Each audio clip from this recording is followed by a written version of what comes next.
Well, hello everyone, and I hope you're as excited as I am about learning some of these estate tax techniques that are going to probably be the bread and butter of estate planning over the next few years. And so we're going to discuss in this seminar different ways to use your full estate tax exclusion before it gets reduced in half in 2026, and then also reduce estate taxes with other techniques such as QPRTs, GRATs, CRTs, and IDGTs. And I will explain what those initials are as we get later into the seminar. As you see the agenda there, we're just going to do a brief overview of estate and gift taxes. We're going to talk about this 2026 sunset of the estate tax exemption. We're going to talk about these planning techniques that I just talked about where we can reduce estate taxes. And then also talk about some techniques that provide some flexibility as people try to deal with the coming changes. And then finally, we'll have time for questions. So let's see.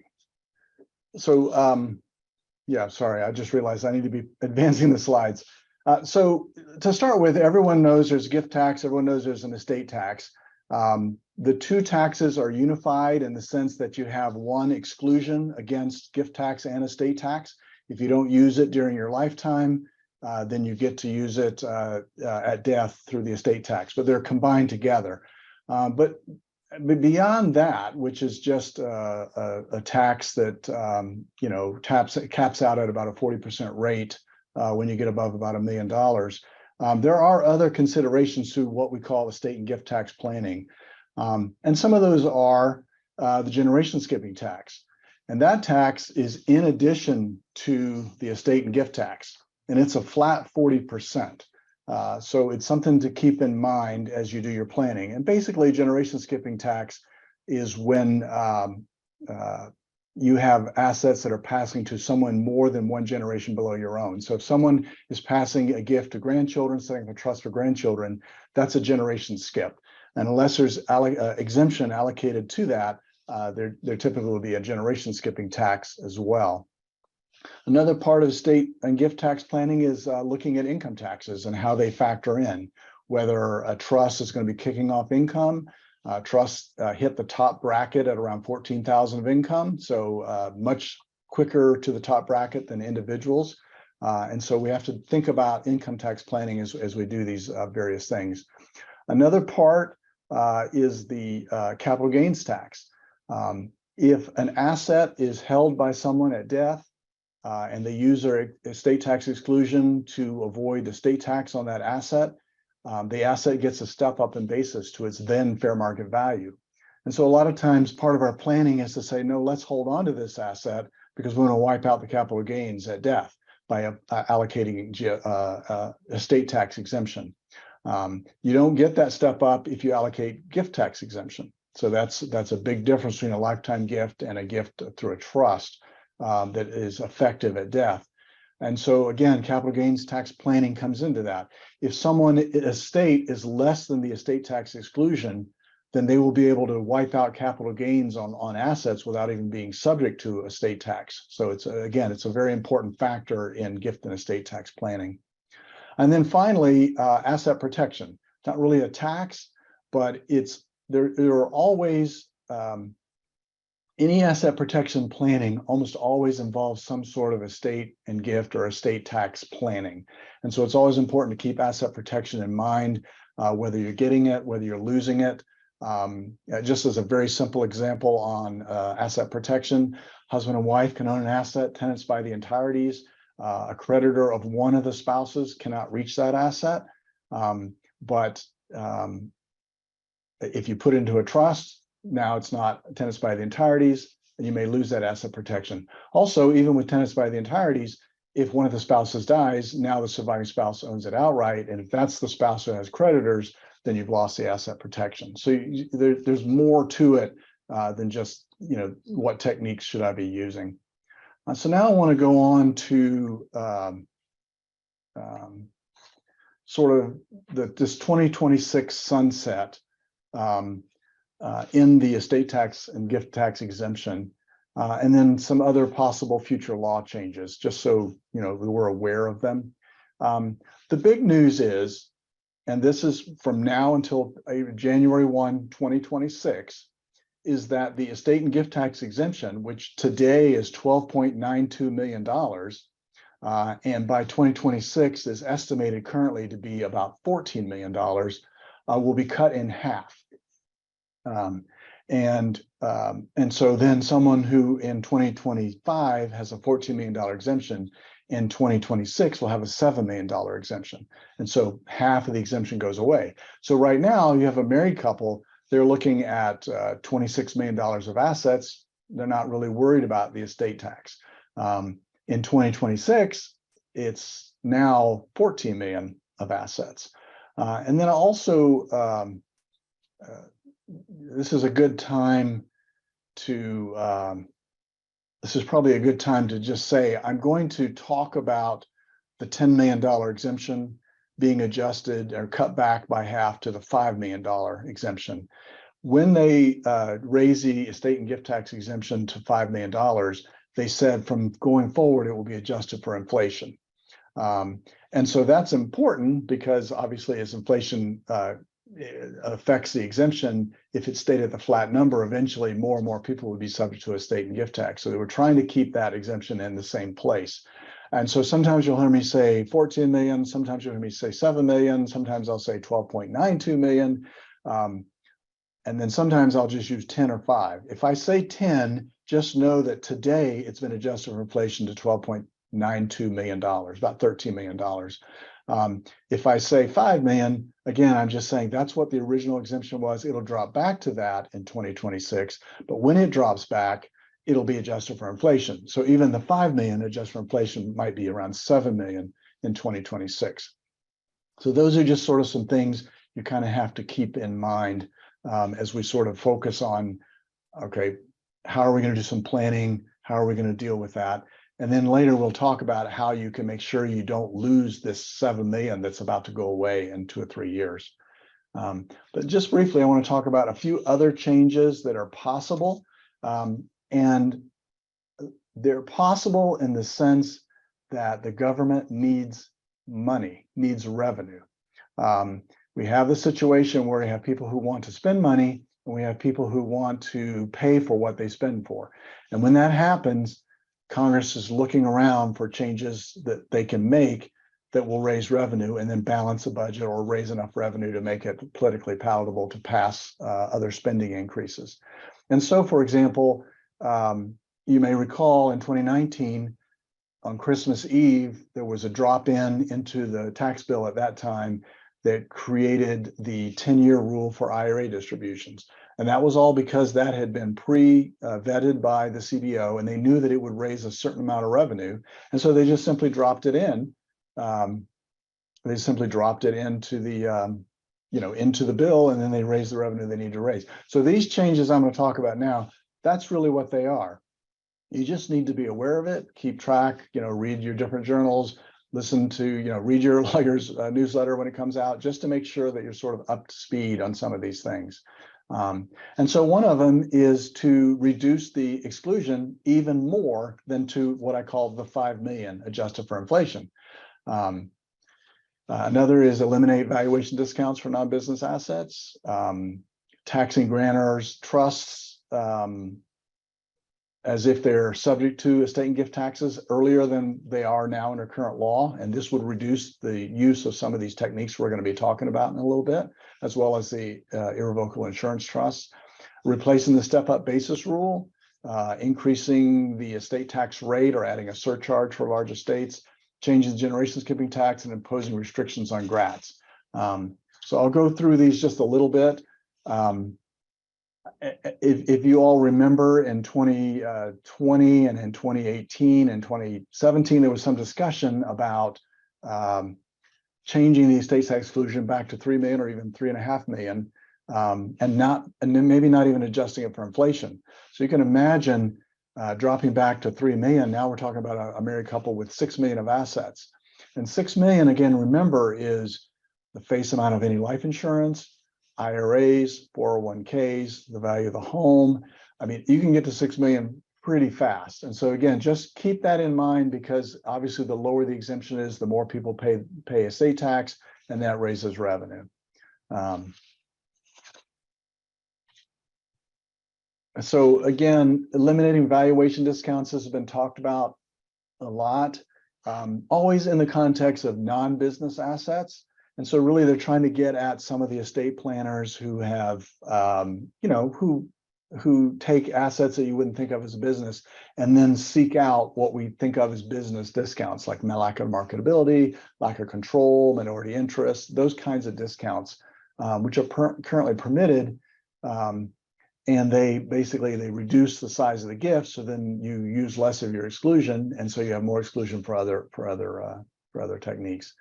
And then some of these proposals even have sort of look-through rules. So sometimes when we stack up these different entities for asset protection planning, you could end up with a look-through rule where entities, even as low as 10% ownership, could then somehow get pulled back in and cause your transaction to not be considered a business asset. Another big one that's talked about a lot, and again, I don't see this happening in the current Congress, is to tax grantor trusts as assets subject to estate and gift taxes.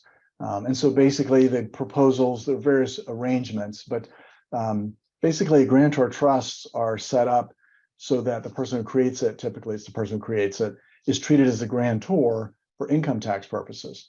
And so they can do transactions with the trust, and because they're considered the trust, they can do transactions that actually are, it's like they didn't happen. And so they can buy and sell assets that which later then as part of the grantor trust will pass on to other family members.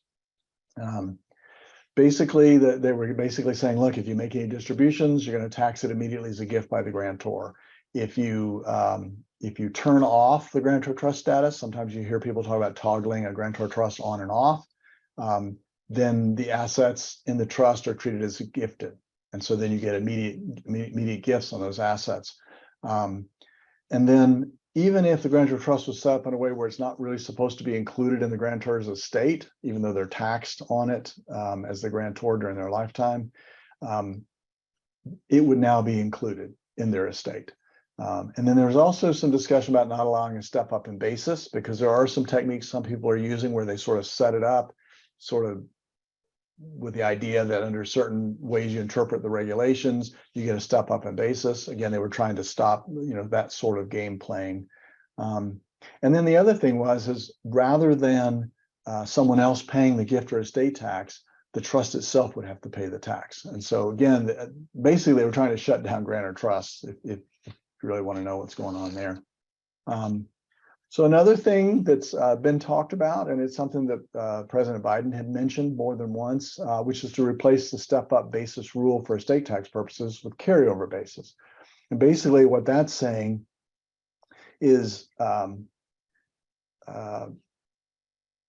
unlike now where we plan to use the estate tax exclusion to get capital gains wiped out, when someone inherits an asset, it will not be upgraded to full fair market value. Instead, it'll have its carryover basis, which is the basis in the hands of the person who died who's now giving it to their beneficiary. And so we're not wiping out the capital gains anymore. Now it's just deferring it. With if the person who inherits the asset then sells it, they'll pay the capital gains. And so that would really take away a lot of the planning we do with the estate tax exclusion to wipe out capital gains. The main reason it's never happened, even though it's been talked about for decades really, is it's difficult to administer. It really hurts taxpayers because a lot of people, especially beneficiaries, they don't always know what their basis is. There are some provisions in the estate tax return rules that require the executor or the trustee to give the beneficiaries the basis that they use for a estate tax return, but a lot of states don't file returns. And so this basis information is not available. When that happens, then you default to zero. And so then that makes it even worse because now you're not only having capital gains tax, but you're having capital gains tax on the whole inheritance, not just the part that was a carryover basis. Now, Canada does have a tax like this and they make it work. But again, it's much easier to say, okay, someone died, let's do an assessment of the value of these assets, fair market value at this time, and then that's the new basis. Just much easier way to do that. Another possible change, which again is even possible in this current Congress, would be to increase the top estate tax bracket to something higher. 45% has been talked about. It has been higher in the past. The estate and gift tax rates are graduated, so you start out at a much lower percent, but by $1 million of assets, you would hit this 40% rate or 45% rate. And then there's also other proposals, and this I think is possible, more likely to happen, is to just add a surcharge to large estates. And basically say if an estate is worth more than, and pick a number, 50 million, 100 million, then the top bracket is going to be 65%, say, as an example. And this is from other legislation that's been proposed in the past. So, you could see something like that where someone says, hey, let's, sock it to the rich. Let's put a surcharge of 15% on top of, or 25% on top of the current rate. Leave the rates otherwise alone. That doesn't affect the middle class. Doesn't create a firestorm because there are a lot of people who would be in those rates. And so it's just something to keep in mind and keep your ear to the ground that they may be changing that. This one less likely to happen, but there has been some discussion. If you remember the excess accumulations tax and the excess distributions tax on qualified plans of about 15, 20 years ago, what they basically did is they said, look, you guys put too much money into these qualified plans, and so now we're going to put a tax on the excess that we think you shouldn't have in there, or on the excess that you're distributing to yourself. Similar idea is to say, look, this generation skipping trusts are too good to be true. Where basically people are setting them up, they pay or use up GST exemption because the exemption is so high they often don't pay any tax. The money goes into trust, and now the trust goes on for hundreds of years, and the government never gets another estate tax because they got the tax on the GST at the first step, and then they never get the tax again. And so they're coming back and saying, no, you know what? Every set number of years, you have to pay a tax no matter what. And it was as low as 50 years in one proposal. And just for contrast, Florida's current law just changed. It was 360 years. It's now 1,000 years. So Florida, if you have a GST trust in Florida, arguably there would never be a state tax on it, federal estate tax on it for 1,000 years. You can imagine if it's well invested, that could grow to a sizable sum, and basically allow people of more modest means to have basically the same thing we've seen with the Kennedy trusts and the DuPont trust, where generations get these funds for years and years and years. Another sort of the last thing is been discussed a lot, and the president's mentioned this a couple of times, is imposing restrictions on GRATs. As we'll talk about GRATs a little bit later, but basically when we set up GRATs, we will, you can ladder them, you can make them 2 years each to reduce the risk of dying during the term. And again, we'll talk about this some more later, but just want you to be aware here, this is a possible change. And one of the changes proposed was to make the minimum term 10 years. So not only does that, as people get older, they're less likely to do a 10-year GRAT because they're afraid they'll die during the 10 years. And then the whole concept is undone. The other change was to have some sort of minimum remainder of 25%, because again, we can do these where you set them up and the GRAT zeroed out. So you're not even using the state or gift tax exclusion to set the GRAT up. Here, where the minimum required remainder is 25%, you're going to have a gift every time you're going to use up exclusion. But these two by themselves, and of course the other was to have a minimum remainder of a flat dollar amount, 500,000, which again means if your GRAT was less than $2 million, you wouldn't do it. And so that would take away a lot of the smaller GRATs. So now let's get to all these techniques that we've been talking about that we can use to reduce estate tax. Basically, we're talking about using up the estate tax exclusion, all of it, or at least enough to, well, actually all of it, so we get advantage of the 7 million that's going to go away in 3 years. And we'll talk about QPRTs, and again, I'll tell you what these net letters stand for in a minute, but QPRTs, GRATs, CRTs, IDGTs, or IDGTs. Sometimes I'll say IDGT, just so you know.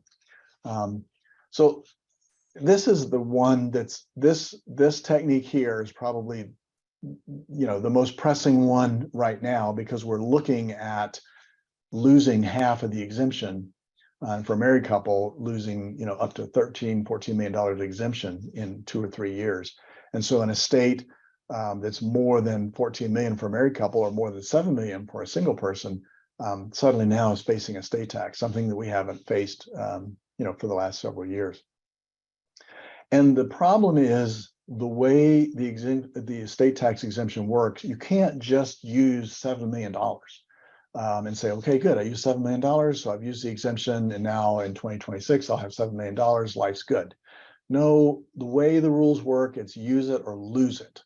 And I'll give you an example, because it's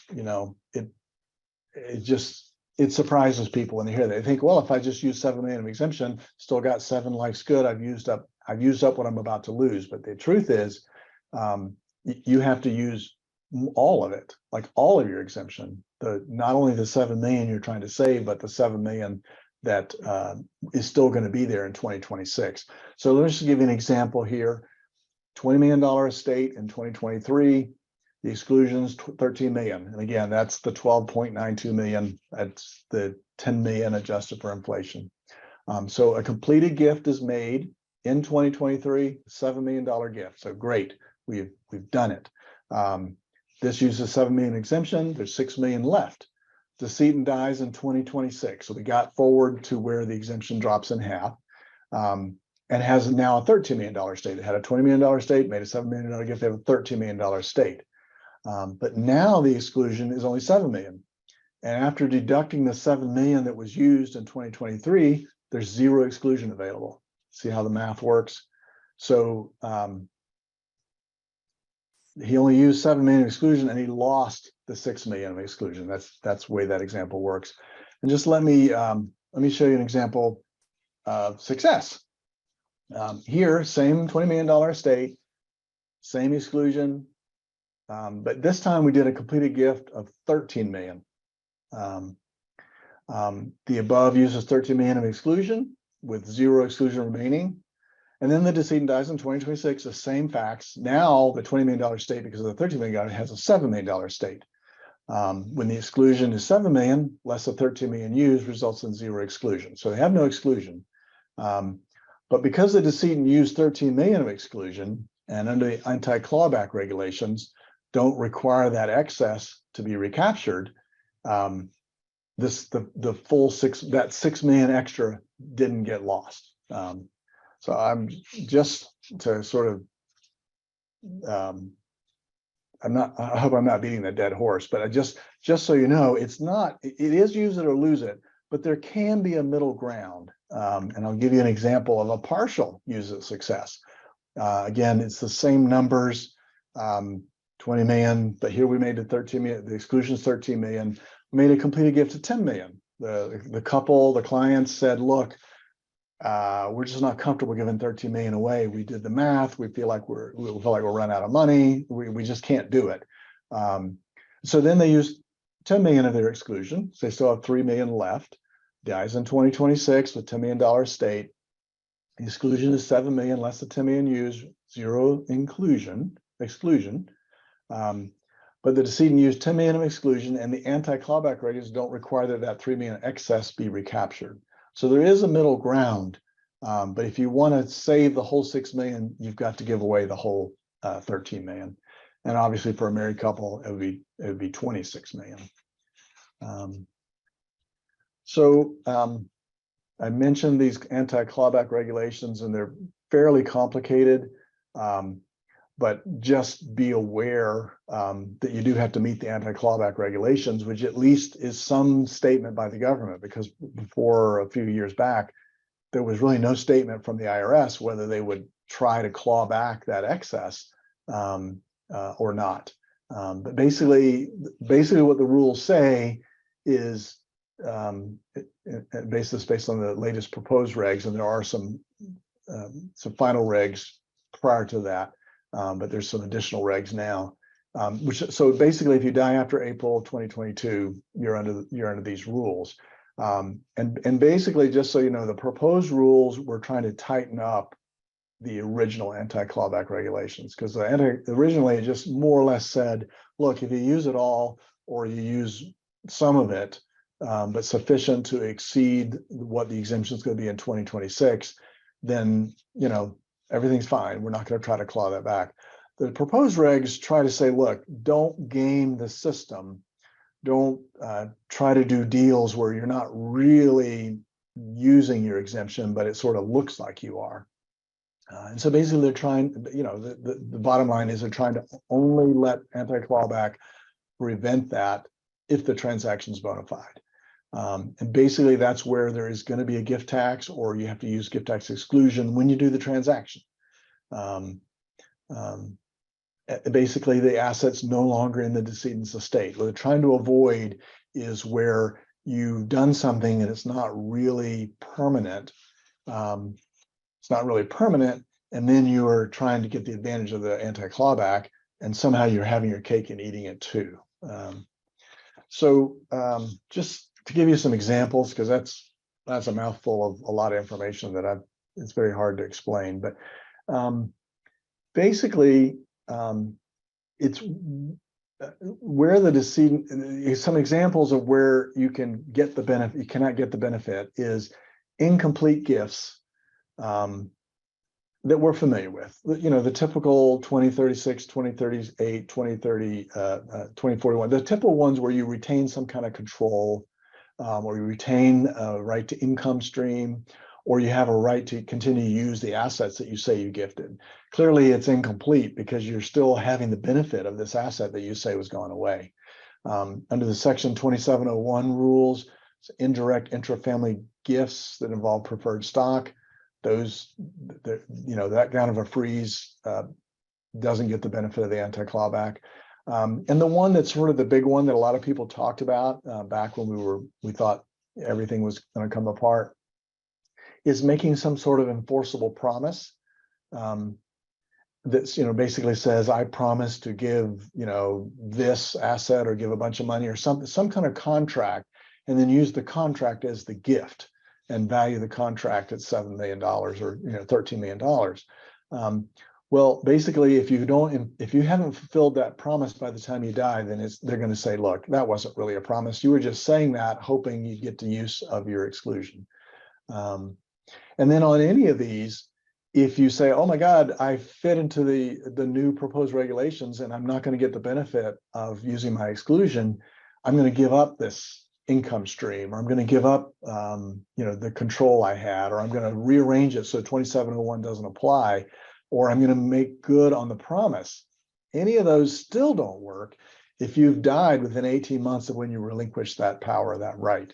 So again, if you're going to use up your exclusion, do it with legal advice and accounting advice, and make sure that you fit into the anti-clawback rules so that you get the full exemption. You don't have it basically claw back at death, which is at that point it's a little too late to do anything about it.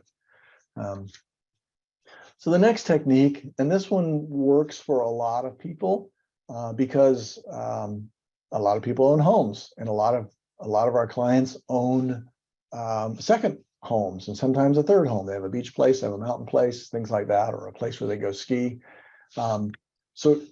So again, a QPRT can be helpful, and QPRT is the easy way to say qualified personal residence trust.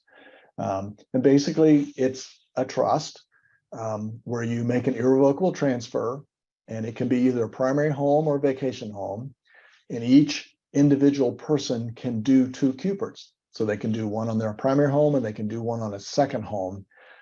If it's a vacation home, there are some rules about how long they're there for that to qualify. But basically, you put it in the trust and you say, look, I'm putting this house in the trust and I'm retaining the benefit, the right to live in it for a set number of years. And then typically remainder goes to children in trust. And part of the reason it typically goes to children is because you can't allocate GST exemption for a skip to later generations until the term ends. And by then, the property is appreciated. So you're not getting the best leverage of your GST exemption. But basically, the way it works is because you're giving away the remainder, but you're keeping the life estate, that reduces the total value of the gift. And so then you use less exclusion, and you can use that exclusion on other assets. Now, to work, you've got to outlive the initial term. If you don't, all you've lost is the cost to set it up, because you do get your estate tax exclusion back if you die before the term's over.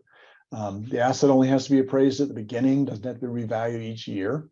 And then this is a benefit, but most clients see it as a detriment. If you outlive the term but want to stay in the house, then you have to pay rent. And it has to be fair market rent. It doesn't have to be lavish fair market rent, but it needs to be fair market rent, because you no longer own the house, and you don't want the house pulled back in your estate because you didn't pay rent and therefore basically kept sort of a right to use the property. Now it should be included in your estate. But realize when you pay this rent, it's basically making gifts to your children that, or a trust for your children. And it's not part of your $17,000 per year annual gift exclusion, and it doesn't reduce your estate tax exclusion because it's rent. It's a bona fide business dealing where you're exchanging the right to stay in the property for payment of rent. So let me just give you an example of how this works. So you have a home with a fair market value of $1 million. The donor is 70 years old, and we're going to do a 10-year term. So we're betting that the donor will live to be 80. And we're going to assume the house is increasing at 3% per year. Now, a couple of years ago, that would be too low. Now, it may be more accurate, or it may even be too high.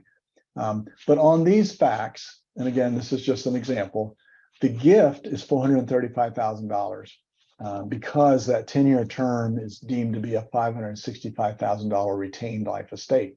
And so you've gotten $1 million asset out of your estate, and you used $435,000 of exclusion. So that's a pretty good deal when you look at it, as long as you live the 10 years. And then again, assuming it growing at 3%, the house will be worth over $1.3 million at the 10th year. And so for $435,000 of exemption, you got $1.345 million out of your estate. It's a pretty good setup. And the estate tax savings on doing that is $365,000. So, again, the QPRT can be a good way to get assets out of the estate. And then, of course, if while you're living, you decide you want to change houses, the QPRT can buy the replacement house, sell the first house, buy the replacement house.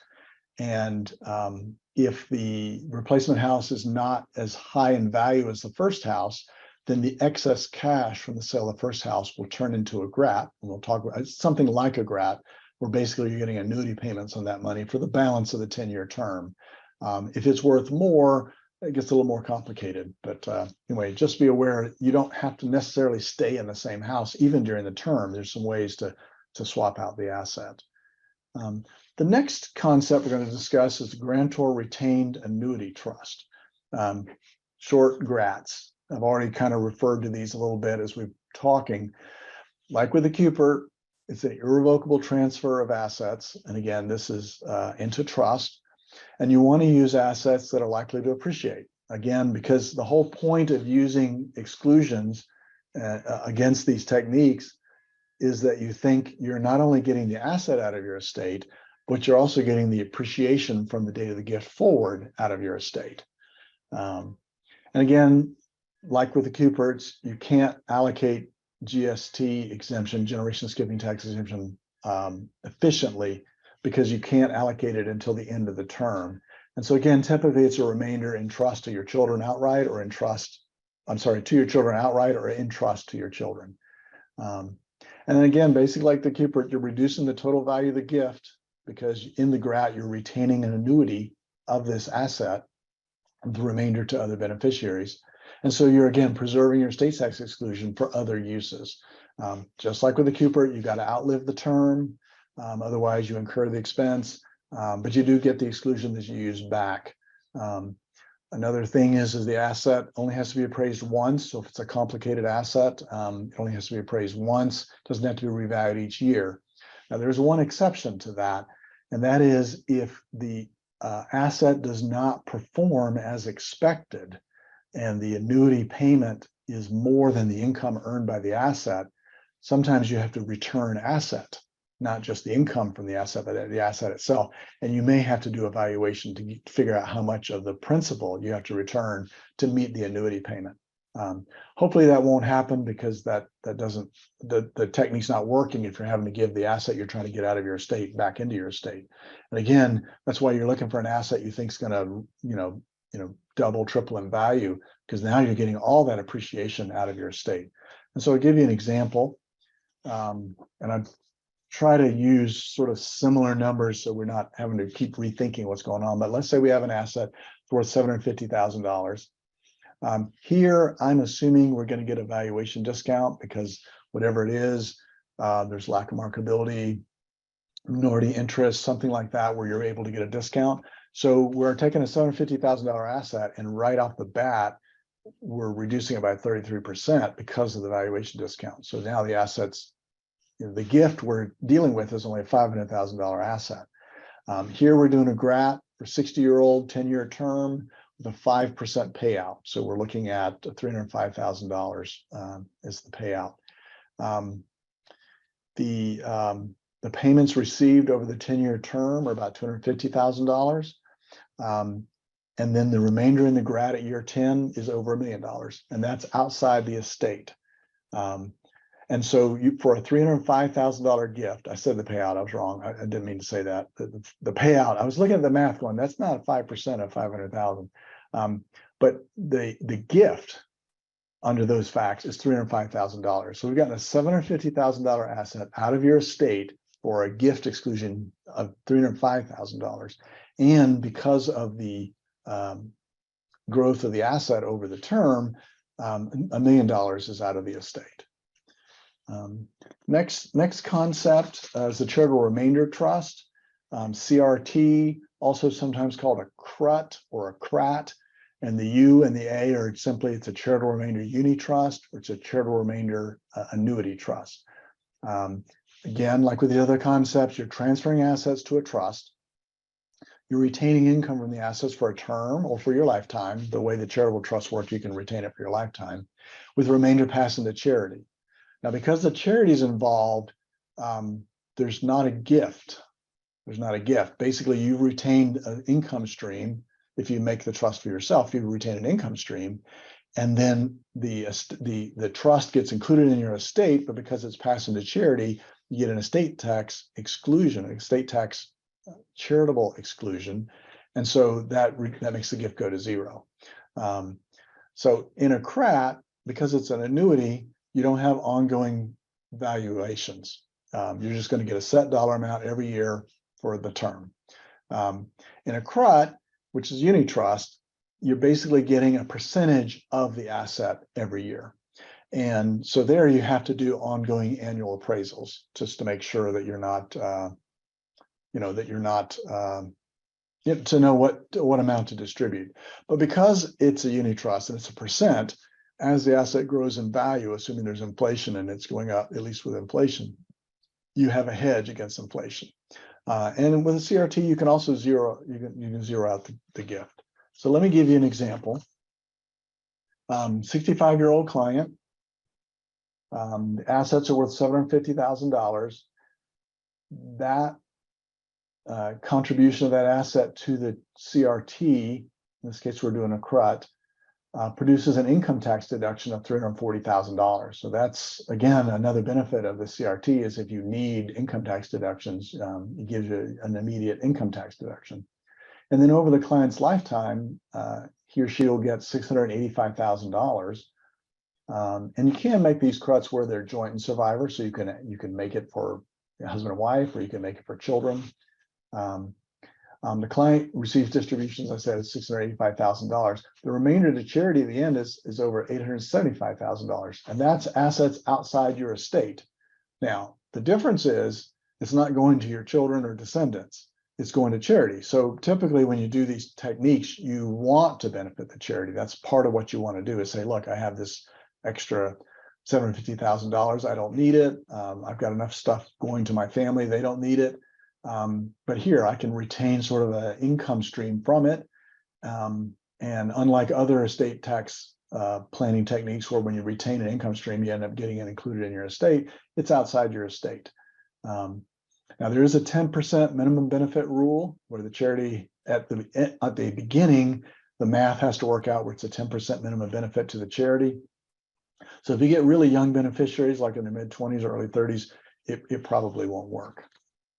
And then just briefly, the other way to do it is a charitable lead annuity trust. I don't see people clamoring for these right now with inflation as high as it's been.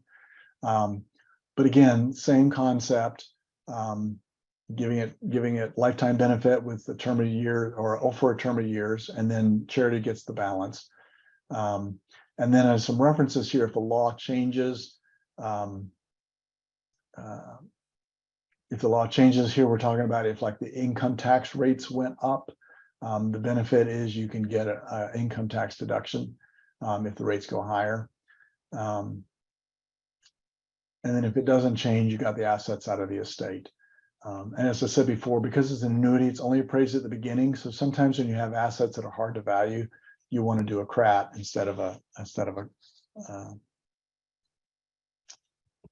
and I'm sorry, I thought I was doing the charitable lead annuity trust, but I thought I was doing a charitable remainder annuity trust. This is a charitable lead annuity trust. This one is the opposite. You give a term of years to the charity at the front end, and then at your later death, the asset comes back into your estate at your later death, and then that gives you funds to provide to your family. A little different concept. This is a technique you would use when you're just trying to get income tax deductions, more income tax deductions on the front end. So again, 65-year-old client, assets $750,000, immediate charitable deduction, charitable income tax deduction of $350,000. And again, it says CLAT. This is actually a CRAT. You get distributions $635,000 during your lifetime, and then the remainder to charity will be $960,000. Again, outside your estate. So the next technique, the last one that we're going to talk about today, is the intentionally defective grantor trust, sometimes called an IDGT, sometimes called a lot of other things. It's intentionally defective in the sense that it is a grantor trust. And therefore, the grantor has to pay income taxes on the income earned by the trust. And it's a sale rather than a gift. So I put this at the end because all the other techniques use estate tax exclusion. This one uses a little bit, but only for the initial seed money that sort of funds the trust that's going to be doing the sale. And so as the first point says, this is a sale rather than a gift. So basically you're creating this trust, and then you're going to sell some high value asset or some asset you think is going to appreciate down the road to the grantor trust for a down payment and a promissory note. Because it's a grantor trust, it's as if the sale didn't happen. And so there's not any capital gains tax owed, there's not income owed, it's as if it didn't happen, because basically the grantor is taking out of one pocket and putting it into the trust, which is also the grantor for income tax purposes. Now, typically, we recommend that there be some initial funding in that trust so that the trust looks like a bona fide trust, a trust that actually could make a promissory note. So for example, if you were selling $1 million asset, and you're selling it for a promissory note of $1 million, just as an example, we'll keep the math super simple. And that there's obviously payments that are due on that note. Well, if the trust has no assets, how in the world can it be making a promissory note? Eventually, of course, this is an asset that's kicking off income, and it'll generate its own income to pay the tax. But in the meantime, there usually needs to be some initial funding. There are no regs or rules on this. But the sort of the rule of thumb people use is at least 10%. So in this example, if I did $1 million transaction, I would want to have $100,000 in this trust. That's a gift. There'll be a $100,000 gift, but the rest of the asset, the $1 million asset's out of the estate. So I'll move on now. Well, actually, just to say, so again, if the law were to change dramatically with these IDGTs,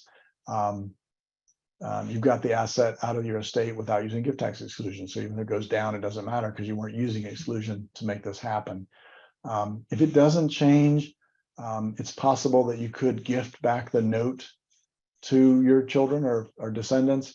But there's a rule there that you can't do it if it's a prearranged plan. So it just has to be later down the road. You say, I think I'll just give this note to my kids and basically make the debt go away. So in the last few minutes we have here, I want to talk about some other techniques that just provide some flexibility to deal with the fact that the laws may be changing in the next few years, more likely not, but at least some flexibility to deal with the fact the exclusion is going down. So basically, we're going to talk about formula gifts, loans to family members, trusts that have built-in disclaimer planning, so you can decide later if you're going to disclaim or not disclaim and what effect that has. Q-tip election trust planning, which also includes slats. And again, it's similar to the built-in disclaimer planning. We're just sort of saying we have this built-in plan where we can elect Q-tip treatment, qualified terminal interest property treatment, which is a special thing only spouses have. If you turn it on, then you get a marital deduction, no estate tax. If you turn it off or don't elect it, turn it off by not electing it, then you get, then it's taxed in your estate, you use up exclusion. So it just sort of lets you time when you're going to do exclusions. And then we'll talk briefly about 1031 exchanges, 453 installment sales, and annual lifetime gifts.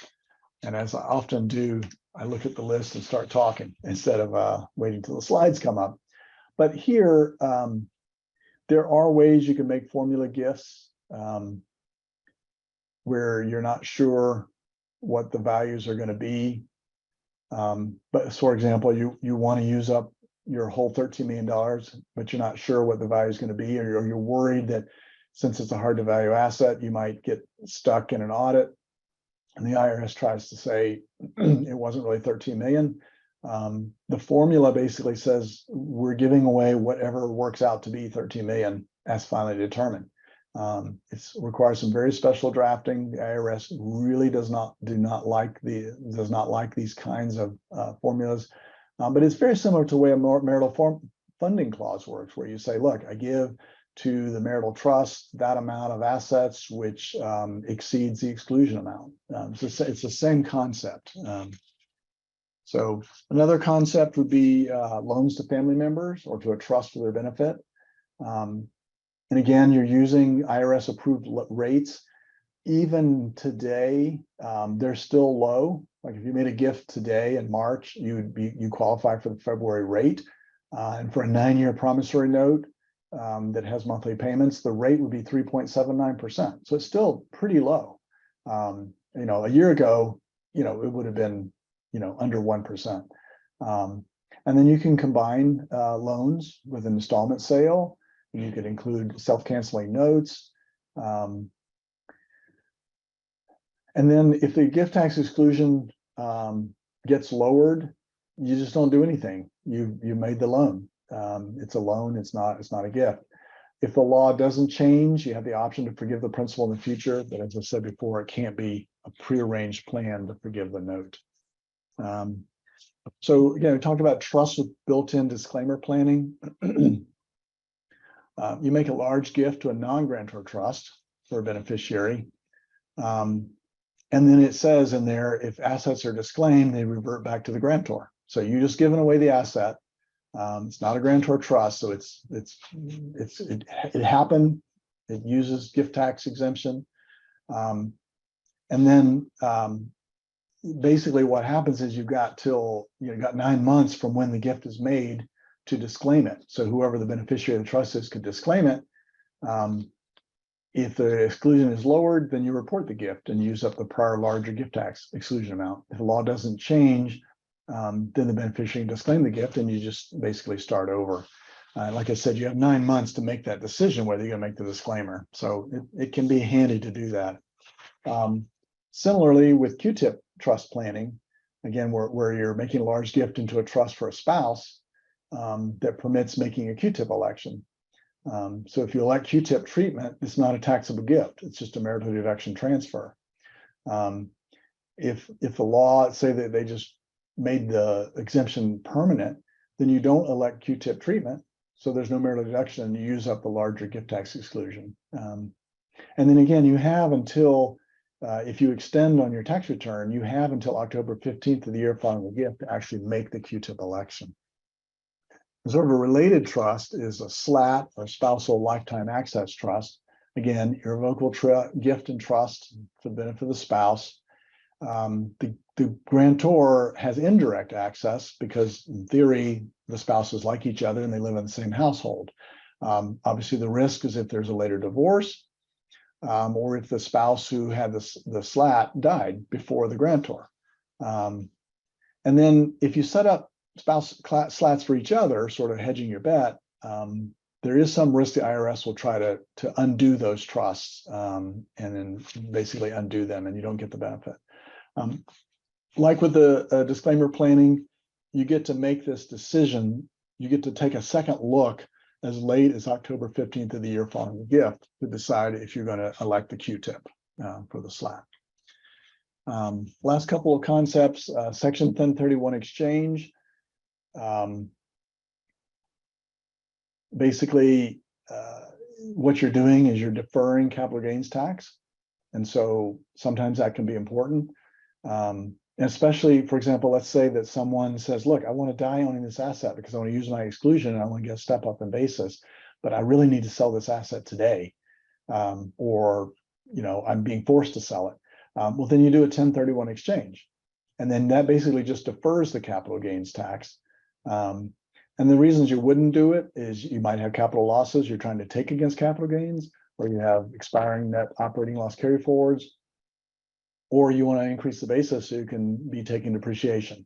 Again, those are reasons, not to do it. But if you want to preserve your right to be able to take the step up in basis at death, that's a way to not have to deal with that. Tom, we actually have a question on this. It says, what's the real end game on the 1031? Kick the can till death? Yes, in fact, I wasn't being clear about that. I'm sorry, I got my slides mixed up a little. But yeah, the end game is kick the can until death and then get a step up in basis. Use your exclusion, get a step up in basis. So that's why you do a 1031 exchange, because you don't want to sell it. You don't want to sell it and recognize the capital gains now. You would rather get a step up in basis later, and then do it. And then there's the slide here. It talks about some of the things you need to do. Obviously, you have to identify properties up to 2 or 3 replacement properties within 45 days of the initial sale, and then you have 6 months to actually purchase it. Or if there's a tax return, it can be a little earlier. Last slide, there's two left, I think. We've got time. Got a little more time than I thought. Is a section 453 installment sale. Again, it's just defer. This is a little different than estate planning. This is where you're just trying to defer capital gains tax, until you get the installments. And again, you might not do it if you have capital losses. I mean, you can't do it if it's going to be a capital loss.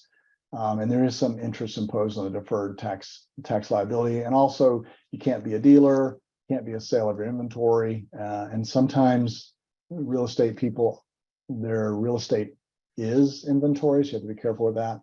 And you can't sell to related persons, and there's still depreciation recapture even when you do that. And then the last technique is annual lifetime gifts. And I only raise this again because part of the reason why we do these other, we're doing all these IDGTs and GRATs and QPRTs is we're trying to leverage getting assets out of the estate and use less exclusion, and use the least amount of exclusion as we can, and get all the future appreciation out from the day of the gift forward. And so that's what we're trying to do. But sometimes we forget there's, once you're out of exclusion, then you're left with other things like making loans to family members, doing annual lifetime gifts. And for example, many of you are aware, like with it, you can do an annual lifetime gift where you're making gifts into a irrevocable life insurance trust that holds a life insurance policy. So you might be putting $100,000 a year in premiums, but the policy's worth $2 million, $3 million. Again, that's a way to leverage, because you're only making, especially if you're under your lifetime gifts, you're not even making any taxable gifts to fund this life insurance trust. And then when you die, all of the proceeds are outside your estate. So it's a pretty handy way to do it. But it is helpful to remember, you can do outright gifts to family members and the spouses of family members, and it can add up pretty quickly.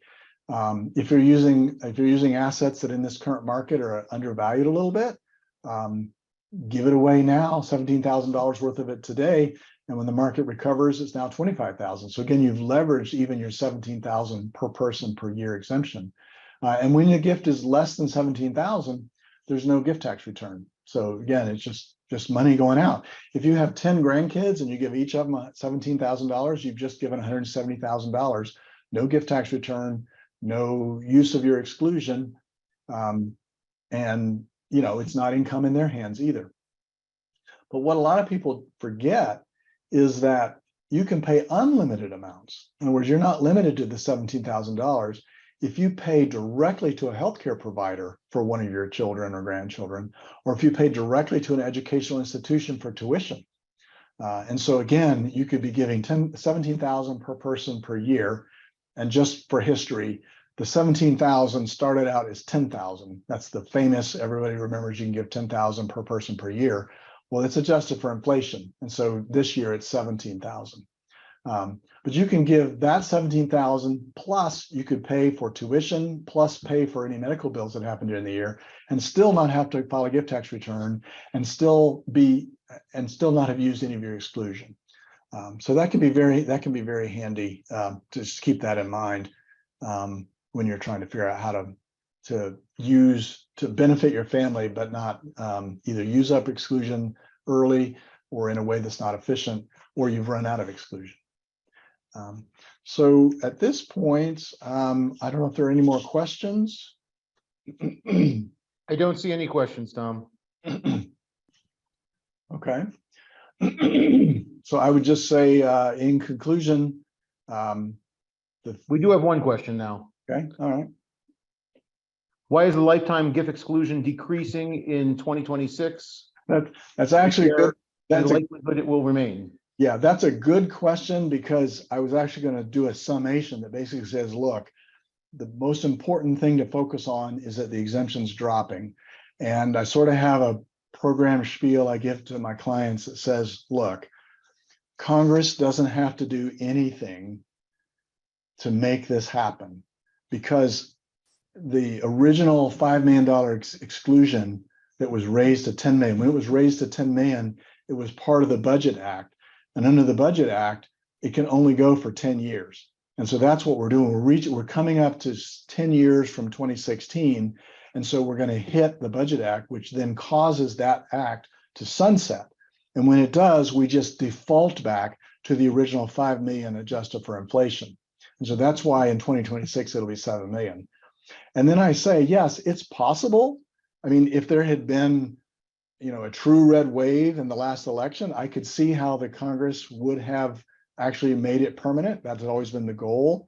But at this point, Congress doesn't have to do anything. People are trying to find ways to raise money. By just not doing anything, it will just automatically go to the 5 million adjusted for inflation. So I don't think there's a likelihood it's going to remain at the permanent 10 million. I think it's just going to happen just for revenue purposes.